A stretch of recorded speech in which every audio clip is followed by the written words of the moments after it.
The afternoon sun blazed over downtown Chicago. Summer heat radiated from the asphalt like waves from a furnace. The towering glass buildings shimmered in the light, turning the city into a giant steam chamber. Amid the hurried crowd, Janelle Carter, 26, weaved her way through people heading toward the subway station. She wore a neat blue blouse tucked into black jeans. Her once white sneakers had faded over time. In her hand was a folder containing her hope of escaping the cycle of temp jobs. Her interview at Whitmore Solutions, a major tech firm, meant everything to her. This wasn't just a job. It was an escape route. And today, she only had one chance. Just as she reached the top of the stairs leading to Platform 2, Janelle froze. An elderly man, around 70, wearing a white shirt under an olive-green blazer and dark sunglasses, was struggling with an old suitcase. He was trying to lift it, but his trembling hands and unsteady legs nearly gave out. People walked around him like he was invisible. No one stopped. Janelle hesitated. Not now. Not today. She checked the time. Exactly 18 minutes until her appointment. If she missed this train, she wouldn't make it. But before she could think again, her feet were already moving toward him. "Sir, let me help you." Her voice was soft but firm. The man looked up. Behind the dark glasses, his face was lined with deep wrinkles and faint scars near his left cheek. "Thank you," he said slowly, voice gravelly and tired, yet dignified. "This suitcase doesn't belong with my age anymore." Janelle gave a faint smile. "I'd say it doesn't belong with this weather either." She gently took the suitcase from his hands and helped him down the stairs. Though sweat drenched her back, her hands stayed steady. When they reached the platform, she carefully set the suitcase down. "Do you need to go any farther?" she asked. "No, this is my stop." "Thank you, young lady." He turned to her, as if truly seeing her for the first time. "You have something strong in you. Few stop when they have somewhere to be." Janelle blinked. "I just did what was right." A train screeched in the distance, hers. She gave a polite nod and turned to leave. "What's your name, sir?" she called after a few steps. "You can call me Mr. Black," he replied with a faint smile. Janelle chuckled and hurried toward the train. But even as she walked away, something lingered inside her. There was something unusual about Mr. Black. That weathered face. The way he spoke. The scars. It felt like he used to be somebody. And in a dark corner of the station, where security cameras watched silently, a man in a black suit pressed a finger to his earpiece and whispered. Target made contact. Subject Carter has interacted with Mr. Black. Continue surveillance. The train rumbled through the underground tunnel. Though seated, Janelle's heart pounded as if she were still sprinting. She tried to focus on the upcoming interview, technical questions, personal pitch, 5-year plan, but the image of Mr. Black stumbling with his suitcase refused to fade. Few stop when they have somewhere to be. That line clung to her like a whisper she couldn't shake. The train arrived at Randolph. Janelle darted out, pushed through the crowd under the unforgiving sun. Whitmore Solutions towered before her, a massive block of glass like a giant diamond. She straightened her collar, wiped sweat from her brow, and stepped into the lobby. 3:32 p.m., 2 minutes late. "Hello," Janelle said quickly to the receptionist. "I have an interview with the product development team." Janelle Carter. The woman glanced at her screen, offered a mechanical smile. "Floor 27. They're expecting you." The mirrored elevator rose silently. Janelle took a deep breath, trying to center herself. "I still have a chance. Stay calm. I deserve this." The elevator doors opened. A long hallway led to a glass room, where 3 people waited. 2 men, 1 woman. Dressed sharply. Tablets in hand. Expressionless, like they'd interviewed 100 people today. "Miss Carter, please have a seat," said the gray-haired man evenly. She sat, hands folded neatly on her lap. But the moment the first question came, something strange stirred inside her. Someone was watching. Not them. Someone else. Hidden. Unseen. The interview began. But not as expected. "Tell us about a time you had to choose between personal gain and doing the right thing." A common question. Yet oddly timed, exactly like what had just happened at the station. Janelle hesitated. She glanced at the tiny ceiling camera. Its red light was on.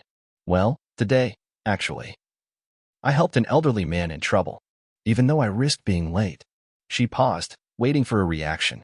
But no one looked surprised. The woman on the left nodded and followed up immediately. "If that situation cost you this opportunity, would you regret it?" Janelle narrowed her eyes. This interview didn't feel standard. It felt personal. Scripted.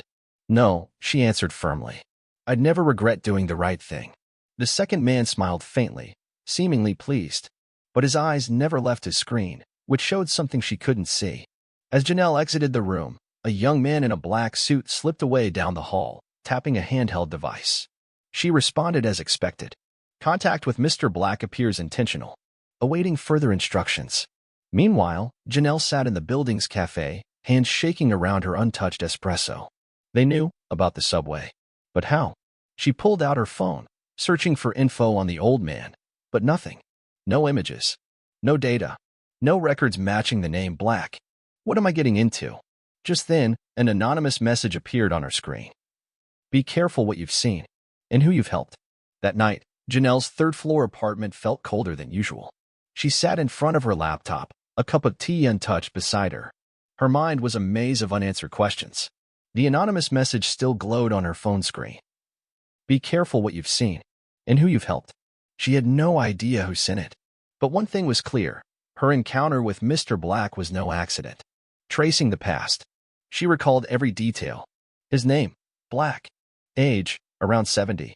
A scar near his left eye. A voice that sounded military. And an air of significance. She typed into the search bar. Black veteran civil rights Chicago arrested. The results were chaotic until an old 1987 article stopped her in her tracks. Former Black Army Captain J. Franklin Black Daniels arrested at civil rights rally in Bronzeville. A decorated Vietnam veteran turned activist, Daniels was forcibly taken by federal officers for leading a protest against racial redlining policies. He was later convicted of incitement and imprisoned for 6 years. Janelle's heart pounded.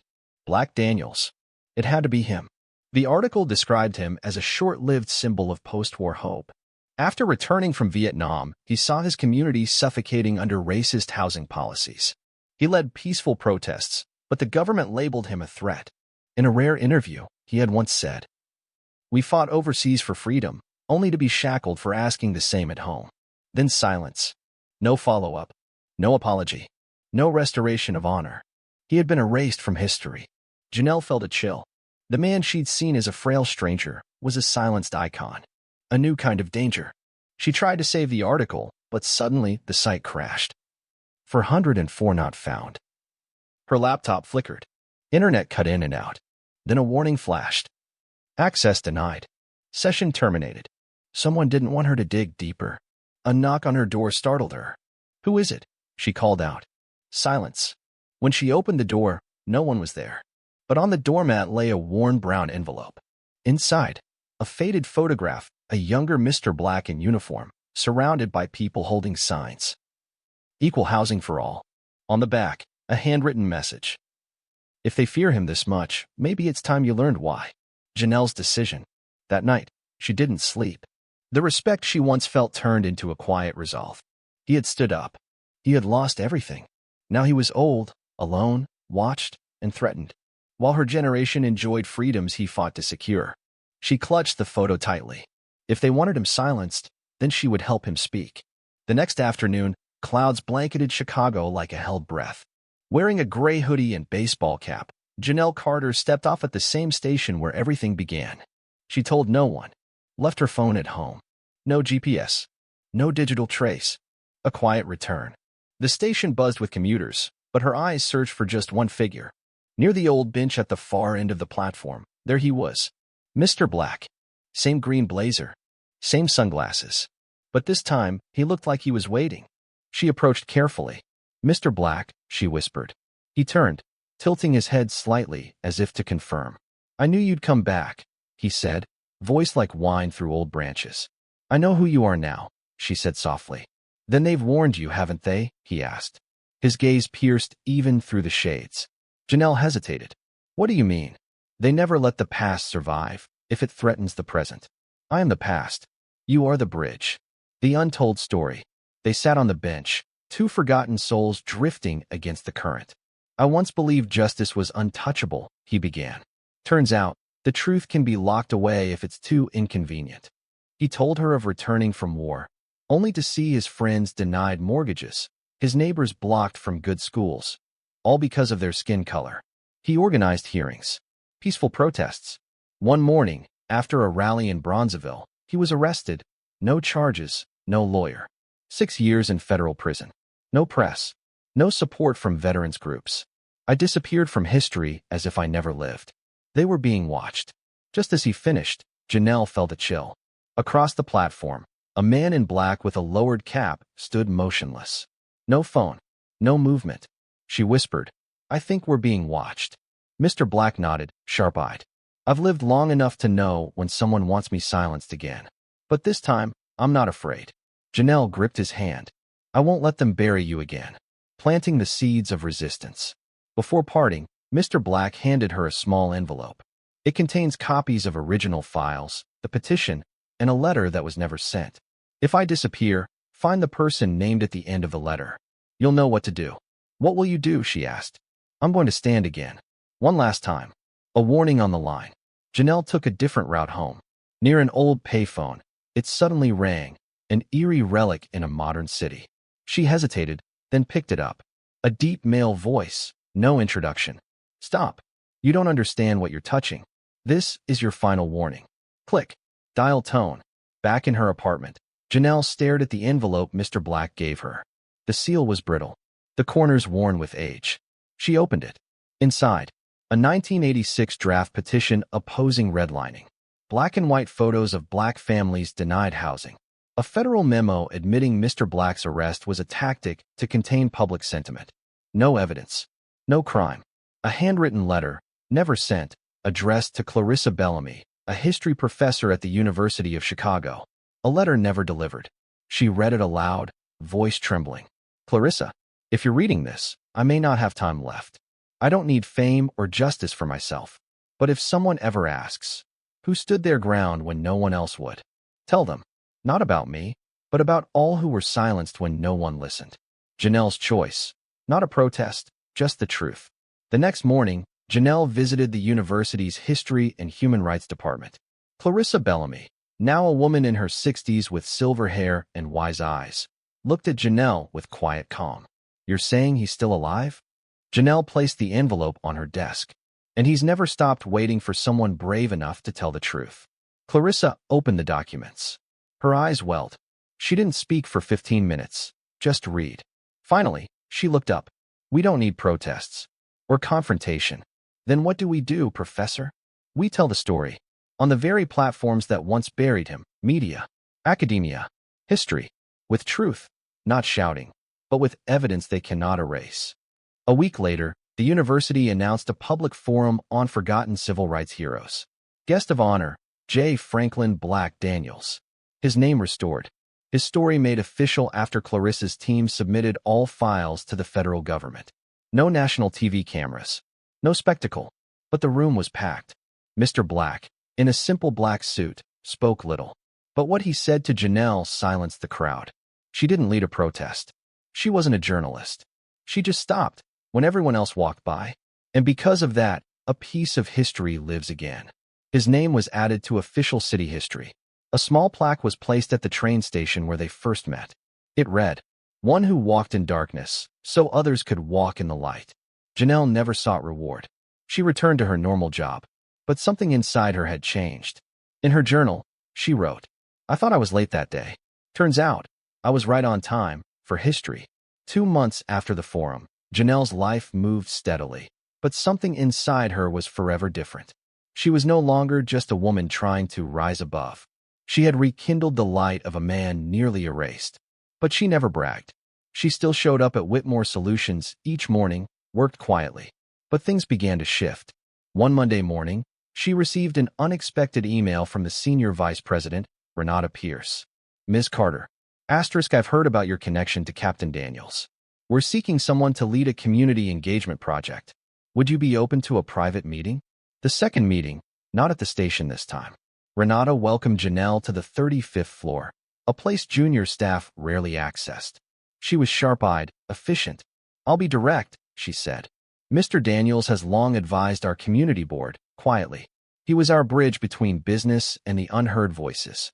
"I didn't know he was connected to Whitmore," Janelle said, surprised. "No one wanted to admit it. But after what you've done, he chose you to carry that torch. And I won't ignore that. A mission, not just a job." Renata handed her a file, a reform plan to bridge Whitmore with underserved communities, improving hiring, product accessibility, and internal investment. I want you to propose the strategy. You'll have a team, but I want the vision to come from someone who understands justice, not just as a policy. Janelle held the folder, heart racing. Why me? Renata smiled and pushed her glasses up. Because Mr. Daniels said something I can't forget. If someone chooses to help the forgotten while they themselves need saving, that person is worthy of leading the powerful back to humanity. Weeks later, Janelle began her new role, Assistant Policy Advisor for Community Initiatives, the youngest person ever in that position. Some doubted her. Some whispered she got lucky. But she didn't respond with words. She worked. She visited schools, held workshops, spoke with families, built bridges between Whitmore and the people it had once overlooked. At a quarterly meeting 3 months later, she presented. 240 students attended coding classes. 12 secured Whitmore internships. Over 30 teachers signed petitions for program expansion. Silence. Then nods. After the meeting, Renata approached her. Ms. Carter, you're no longer the chosen one. Today, you're the one making us choose differently. That night, Janelle received a message from Mr. Black. You turned a small gesture into a big program. That day, you reached out a hand. Today, you've opened the doors. 3 months later, a formal ceremony was held at Chicago City Hall. For the first time in over 40 years, the name J. Franklin Black Daniels was read aloud. Not as a rebel, but as a hero. Janelle sat in the front row, holding a small notebook. As Mr. Black stepped to the podium, his scars glowed under the light. I once believed truth could be locked away and forgotten. But today, I see clearly. It only takes one person to carry it into the light. He looked at Janelle. And today, that person is Ms. Carter. The room rose in applause. Not for grandeur, but for the return of a man who had once been erased. Janelle cried, not out of sorrow, but understanding. Her small act at a subway platform didn't just save a man. It awakened a city. In her notebook, she wrote, Justice doesn't always roar from crowds. Sometimes, it begins with the one who dares to stop. And in that pause, history begins again.